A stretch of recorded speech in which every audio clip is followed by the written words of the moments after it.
السيدات والسادة. Ladies and gentlemen, for the past 2 days and in 14 sessions where more than 50 speakers have participated, belonging to a number of, to an elite of politicians, experts, strategists, researchers, and policy makers from all over the world. The 9th Abu Dhabi strategic debate has discussed the changes in the New World Order, which means it is the new formation of the new great game. And as is at the end of every debate, I shall brief you out when it comes to the entities that have been discussed in the 9th Abu Dhabi strategic debate. The debate in the first day, in the opening, has spoken about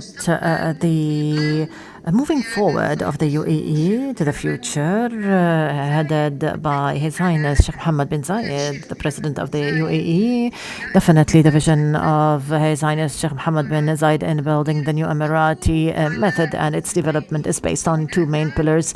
the building of the self and building of strategies and partnerships or alliances. His Highness Sheikh Mohammed bin Zayed has all the credit to build the diversification of the UAE, and His Highness has led the Emirati foreign policy to a very vital place where the UAE has moved in the past 2 decades to a very important regional role, and this has promoted the rise of the diplomatic Emirati role and has expanded its economic network. And what really praises the role of His Highness Sheikh Mohammed bin Zayed in building and developing the experience of the UAE, it includes the soft power and the hard power. And then the debate has spoken about the states of the people and the directives or the changes that the world order is passing through. In the second session, the Russian war in Ukraine to rewrite the new rules of the world. The speakers have spoken a lot of things about the future of the conflict in Russia and its impact on the directives of the conflict in the new system and international system, between being positive and negative. And despite that, all the speakers have said that the current crisis is not a European crisis solely, but it constitutes one of the great indicators on the current transformation in the geopolitical stance from unipolar to a multipolar system, or a multipolar system that is being formed quickly. The third session has asked a very important question about the agenda of the foreign policy of the United States of America. The impact of the internal element has been shed light on, especially the midterm elections, which has really resulted in acceptable results for President Biden's administration and its political trajectory, and perhaps the continuation of the foreign policy, American foreign policy, which we have known in the era of Joe Biden, which is based on a multilateral work and to face Russia and China. And it is very hard to conclude if we have exited completely from the unipolar world, the United States of America, and will stay in the near future the main power on the international arena. whereas the competition, along with China, will be present primarily in forming its international role and its external or foreign relations. And this competition will leave its impact definitely in the Middle East, where the countries of the region will work on balancing its foreign relations and decreasing its dependency on the United States of America, which goes hand in hand on the American methodology, which tends to decrease its engagement in the region. And in the fourth session, which tackled the state of Europe in alignment and realignment in the international order, that Europe did not really trespass the current international crisis of 2008 and the other crises has reached, especially the Russian-Ukrainian war, to be more complicated.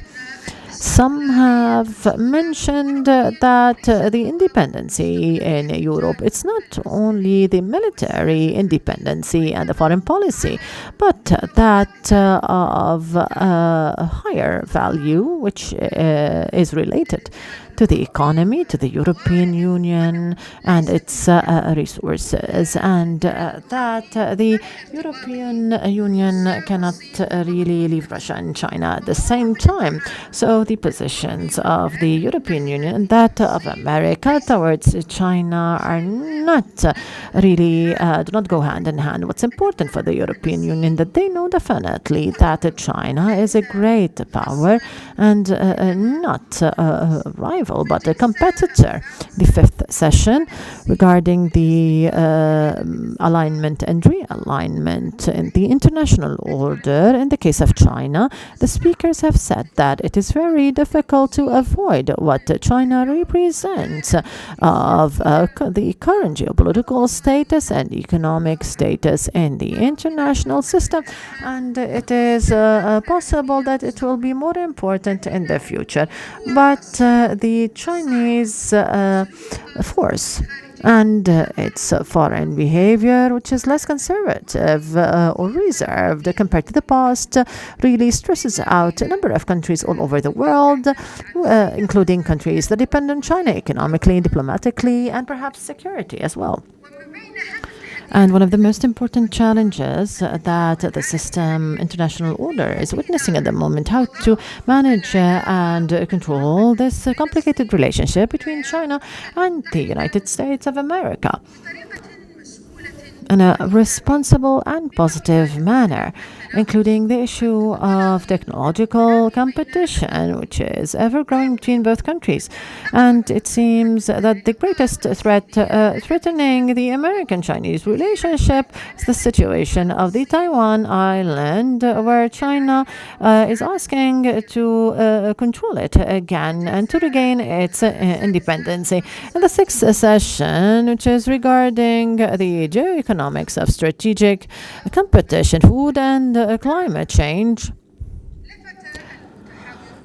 the speakers have said that despite of the acceptance of the countries of the world, that climate change now is representing a security threat for mankind, and that its repercussions threaten the health of the mankind, and that water and security and food security would promote the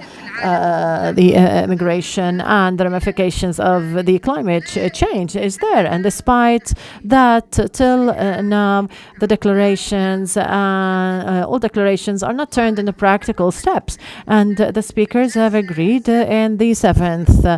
panel, the geostrategy of energy transition, emerging frontiers for new conflicts, that we cannot expect to move from the sources of fossil fuels to clean energy anytime soon. And in light of the conflict in Eurasia,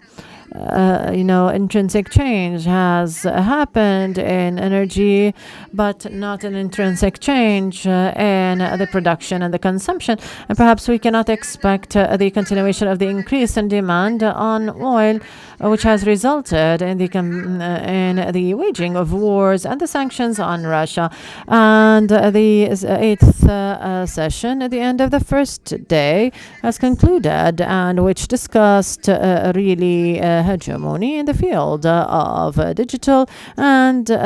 digital sphere and technology system, that Corona has quickened and prompted the change of the world towards digitalization, and that the governments will be slow compared to the technological active people in the technological race. And the companies, the emerging companies in the Arabic region need an enabling environment for research and development and innovation. And the countries of the region need to increase investment in the artificial intelligence. And no doubt that the legislations and the laws have become very important to organize technology, and therefore knowing that the technological and trade aspect between China and the United States of America is occurring in reality, this pushes the governments and the companies to really hedge and work on risk aversion. In the second day, the debate has consecrated its panels to foresee the future of the Middle East in light of the cracks and the protests that it's witnessing. So in the ninth session, the alliances and regional security arrangements in the Middle East, which is in the making, the speakers have mentioned that the area is witnessing main transformations and practical transformations, and there is a kind of re-alliances and rearrangements, including the Arab Spring and the political problems and the economic problems, the social problems alike, that has led to this situation and the transformation in the international order. And as it seems, when it comes to the decrease of the role of the American role in the region, despite that, it is very early to talk about a new system or a new order, but it is multidimensional transitional period, including the rise of a new Arabic power, the leadership, regional roles such as Saudi Arabia, UAE, and Qatar, and the change of the formulas of relations with the countries of the region and the world, and knowing that the USA is still the strategic and security partner, main strategic and partner for these countries. China now has risen to be the big strategic partner, and the issue of power will remain pivotal in defining the relationship of the region with the world. In the 10th panel, regarding the Gulf, the path of power competition, the speakers have mentioned that the GCC countries are dealing with a new order which is in the making, and then the GCC countries, which is passing through a transitional period, do not want to let go of its pivotal role, especially amidst leaders and young generations capable. So the Arabic Gulf is expanding in its international partners, and it's important for Western countries to develop its vision towards the GCC countries, and not to continue in adopting a system that sees the GCC countries with an old lens that do not reflect its status and its ever-growing importance today, and its desire in creating a reality that would respond to its own interests and the interest of its partners at the same time. And when it comes to the Iranian issue, the speakers in the 11th panel have said that the Iranian challenge remains pivotal in the region. it is very difficult to predict its path. When it comes to the nuclear negotiations between Iran and the West, and the seriousness of the Iranians in really owning the nuclear weapon. And meanwhile, the GCC countries really do not find this nuclear program as a risk and looks into dealing with Iran on the economic side. But Iran did not really show what eases the tension and the fears of its neighbors, and the protests, the latest protests in Iran, has proven the complications between the internal and external situation, and it has really reflected an unprecedented situation of societal refusal, despite that the system is still strong and holds the elements that help it in remaining, but it will face definitely essential future challenges, including the authority, transition of the authority, and the generational gap, and the current social and economic situation. And in the 12th session regarding the Palestinian cause, the mapping of the options and the scenarios. And the speakers are convinced that the two-state solution is the only solution for the Israeli-Palestinian conflict, but they have said that there is a need for two paths to reach this solution, and it is pushing the regional parties to